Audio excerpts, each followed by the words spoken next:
তাহলে ওবায়দুল কাদের ছিলেন একজন ঘড়ি লোভী। মানে গণমাধ্যম থেকে জানা যায় যে ঘড়ির প্রতি তার এমন লেভেলের ফ্যাসিনেশন ছিল যে ঘড়ির বিনিময়ে তিনি অনেকগুলো কাজ করে দিতেন এবং তার কালেকশনে যত দামি ঘড়ি আছে জানলেও একটু অবাক হতে পারেন। রিপোর্টস বলছে বিশ্বের দামি ঘড়ি উপহার পেতেই যত লোভ করেছিলেন এই মন্ত্রী মহোদয়।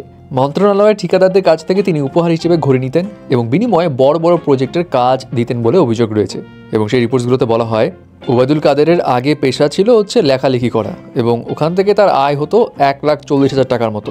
তার আইনজীবী স্ত্রীর আয়ও ছিল প্রায় 1,50,000 টাকা। কিন্তু এক যুগ পর অর্থাৎ 12 বছর পরে এসে তার বাৎসরিক আয় অনেক বেড়ে যায়। কত বেড়ে যায় সেই প্রসঙ্গে আসছি, এবং সেই বাৎসরিক আয়ের হিসাবটাও কিন্তু অফিসিয়াল, আনঅফিসিয়াল তো আরও বেশি। যাই হোক, ওই প্রসঙ্গে পরে আসি। এখন টাকা যেহেতু বেড়েছে, সময়ের সঙ্গে সঙ্গে রুচিরও পরিবর্তন হয়েছে এবং ক্ষমতায় থাকাকালীন সময়ে পড়তেন নামি দামি ব্র্যান্ডের ঘড়ি। তার মধ্যে ওবায়দুল কাদেরের হাতে বিভিন্ন সময় দেখা গেছে রোলেক্স ডেট প্রেসিডেন্ট ঘড়ি, দাম 28,86,000 টাকা। লুই ভুটনের GMT ভয়েজার, যেটার দাম 12,72,000 টাকা। রোলেক্স ডেটজাস্ট, দাম সেটা 9,33,000 টাকা। এছাড়া এমন ঘড়ি রয়েছে যেগুলোর দাম 10 লাখ টাকা, 5 লাখ টাকা এবং 8 লাখ টাকা দামেরও ঘড়ি আছে। তবে সর্বোচ্চ ঘড়ি হচ্ছে দাম 28 লাখ টাকার। যদিও তার এই সমস্ত ঘড়ির ব্যাপারগুলোতে এর আগে যখন প্রশ্ন করা হতো তখন তিনি বলতেন, এগুলো তো আমি কিনিনি। হ্যাঁ, আমার পোশাকগুলো দামি, কিন্তু এগুলো আমার কিনা না।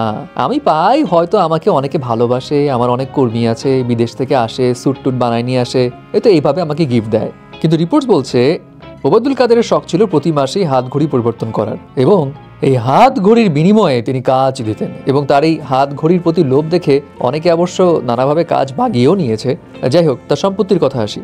হলফনামার সূত্রে জানা যায় 2008 সালে ওবায়দুল কাদেরের অস্থাবর সম্পদ ছিল 24,48,095 টাকা। তার স্ত্রীর অস্থাবর সম্পত্তি ছিল 48,81,522 টাকা। এবং 15 বছর পর ওবায়দুল কাদেরের অস্থাবর সম্পদের পরিমাণ দাঁড়িয়েছে 3,22,84,000 টাকা এবং স্ত্রীর 1,28,00,000 টাকা। এটা কিন্তু জাস্ট হলফনামায়, সো মানে এখানে অনেক হেরফের হয়। যাই হোক, তবে তিনি তার হলফনামার কোথাতেও কখনোই তার এই যে ঘড়িগুলো রয়েছে না, দামি দামি পোশাক, দামি দামি ব্র্যান্ডের ঘড়ি, এগুলোর কথা কোনোদিনও উল্লেখ করে নাই, মেনশনও করে নাই।